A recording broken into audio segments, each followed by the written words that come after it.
Alright guys, welcome to Launchpad IAS. तो जी book list को लेके हमेशा शोर मचा रहता है कि कौन सी बुक लिस्ट करी जाए, ऐसी कौन सी बुक लिस्ट है जिसको हम पढ़ के एग्जाम को क्लियर कर सकते हैं। तो गाइस मैंने सोचा कि आज एक वीडियो में आपके साथ वो सारे सोर्सेस शेयर कर दूं जिनको टॉपर्स रिकमेंड करते आए हैं, टॉपर्स उनको फॉलो करके एग्जाम भी क्लियर करते आए हैं, एंड हम भी अपने बच्चों को वही किताबें रेफर करते हैं एंड यही किताबें एंड में रिजल्ट भी लेकर आती है। अब ये किताबें कौन सी हैं हम इस वीडियो में अभी जानकारी हासिल करेंगे, but let me first tell you कि बुक्स से भी ज्यादा गाइस इंपॉर्टेंट क्या चीज होती है, कंटेंट इज इंपॉर्टेंट।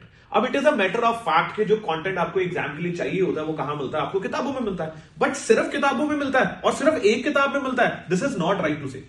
आपको एक पर्टिकुलर कंटेंट जो रिक्वायर्ड है एक किताब में भी मिल सकता है, मल्टीपल किताबों में भी मिल सकता है, आपको ऑनलाइन भी मिल सकता है, क्लासेस में भी मिल सकता है, क्लास नोट्स में भी मिल सकता है। So what is important is the content, not the books. हाँ, ये बात दोबारा कह रहा हूं आपको कि मैटर ऑफ फैक्ट ये है कि जो कंटेंट हमें रिक्वायर्ड है एग्जाम को क्लियर करने के लिए वो कहां मिल रहा है हमें, वो हमें बुक में मिल रहा है। अब देखिए ये बहुत जनरल परसेप्शन चलती आई है। क्या जनरल परसेप्शन चलती है कि हमें पेपर को क्रैक करने के लिए एक सोर्स को रेफर करना होता है, बट गाइस हर एक चीज के लिए सिर्फ एक सोर्स को भी रेफर नहीं किया जा सकता। फॉर एग्जाम्पल अगर आप इकोनॉमी पढ़ रहे हैं, इकोनॉमी पढ़ते हुए लेट अस सपोज आप इकोनॉमी पढ़ रहे हैं एंड इकोनॉमी पढ़ते हुए आप सिर्फ एक सोर्स को रेफर कर रहे हैं, जबकि आपको रिक्वायर्ड क्या है, एक और सोर्स रेफर करने की या उसके एनालिसिस की भी रिक्वायरमेंट है। लेकिन सिंस किसी डॉक्टर ने बोल दिया था कि stick to only single source, तो आप किसी और सोर्स की तरफ गए नहीं। At end of the day जब एग्जाम में जाएंगे तो आप उतनी एफिशिएंटली लिख नहीं पाएंगे, आपके पास शब्द ही नहीं आएंगे, आपके पास लाइंस ही नहीं आएंगी करने की। तो ऐसे में क्या इंपॉर्टेंट हो जाता है, इंपॉर्टेंट ये हो जाता है कि आपको पता हो कि कौन से पर्टिकुलर पार्ट के लिए मुझे सिंगल सोर्स रेफर करना है एंड कौन से चीजों के लिए, कौन से टॉपिक के लिए मुझे मल्टीपल सोर्सेज को रेफर करना है।